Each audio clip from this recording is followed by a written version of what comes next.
Assalamualaikum warahmatullahi wabarakatuh. Para sahabat yang dirahmati Allah subhanahu wa ta'ala, ketika kita salat subuh, sunnah hukumnya membaca doa qunut. Masalahnya, bagaimana kalau kita tidak hafal doa qunut yang panjang, yakni yang Allahumma hdini fi man hadait dan seterusnya. Saat kita belum hafal doa qunut yang panjang, yakni yang Allahumma hdini fi man hadait, kita boleh membaca doa qunut yang pendek. Syekh Zainuddin Al-Malibari dalam kitab Fathul Mu'in menyebutkan, kalimat doa qunut tidak tertentu pada redaksi khusus, sehingga tetap mencukupi atas bacaan qunut dengan membaca ayat yang mengandung doa. Ketika doa tersebut diniatkan untuk qunut, seperti doa pada akhir surah Al-Baqarah. Begitu juga bacaan qunut dianggap cukup dengan membaca doa-doa lain, meskipun tidak bersumber dari Rasulullah.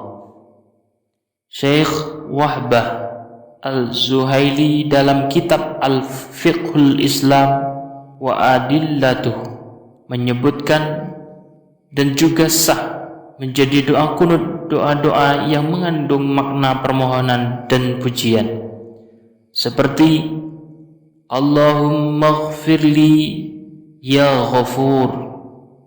Tetapi yang utama tetaplah doa dari baginda Nabi. Dengan demikian, saat kita belum hafal doa qunut yang panjang, kita boleh menggantinya dengan doa qunut yang pendek. Misalnya dengan Allahumma ghfirli ya ghafur.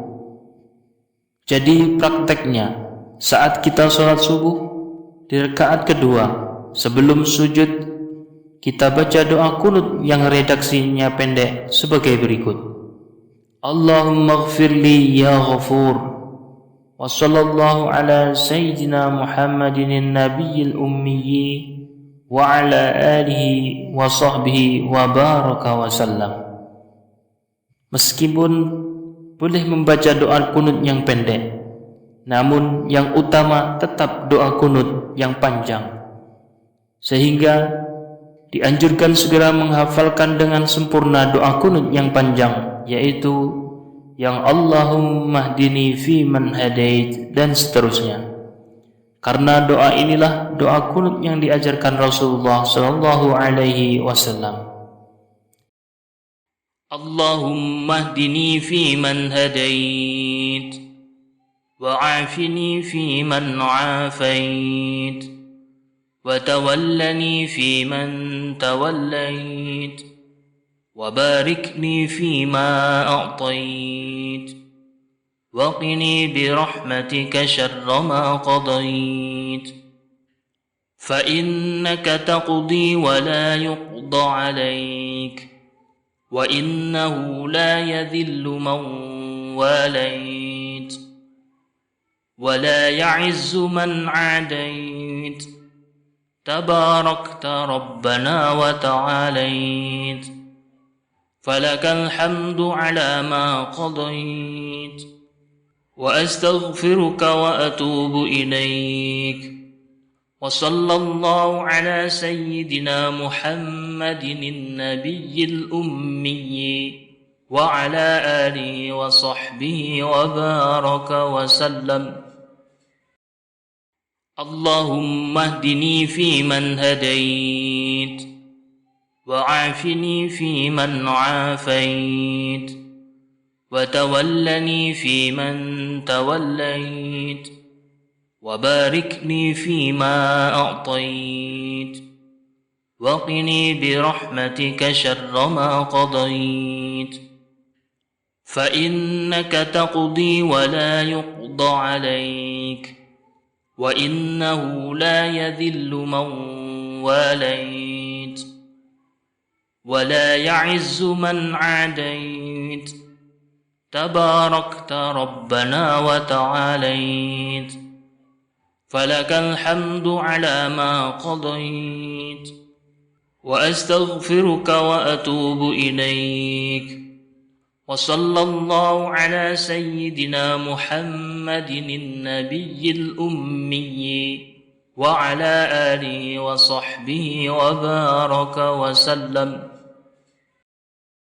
اللهم اهدني فيمن هديت، وعافني فيمن عافيت، وتولني فيمن توليت، وبارك لي فيما أعطيت، وقني برحمتك شر ما قضيت، فإنك تقضي ولا يقضى عليك، وإنه لا يذل من واليت، ولا يعز من عاديت، تباركت ربنا وتعاليت. فلك الحمد على ما قضيت، وأستغفرك وأتوب إليك. وصلى الله على سيدنا محمد النبي الأمي وعلى آله وصحبه وبارك وسلم. اللهم اهدني فيمن هديت، وعافني فيمن عافيت، وتولني فيمن توليت، وبارك لي فيما أعطيت، وقني برحمتك شر ما قضيت، فإنك تقضي ولا يقضى عليك، وإنه لا يذل من واليت، ولا يعز من عاديت، تباركت ربنا وتعاليت. فلك الحمد على ما قضيت، وأستغفرك وأتوب إليك. وصلى الله على سيدنا محمد النبي الأمي وعلى آله وصحبه وبارك وسلم. اللهم اهدني فيمن هديت، وعافني فيمن عافيت، وتولني فيمن توليت، وبارك لي فيما أعطيت، وقني برحمتك شر ما قضيت، فإنك تقضي ولا يقضى عليك، وإنه لا يذل من واليت، ولا يعز من عاديت، تباركت ربنا وتعاليت. فلك الحمد على ما قضيت، وأستغفرك وأتوب إليك. وصلى الله على سيدنا محمد النبي الأمي وعلى آله وصحبه وبارك وسلم. Demikian, semoga bermanfaat. Wassalamualaikum warahmatullahi wabarakatuh.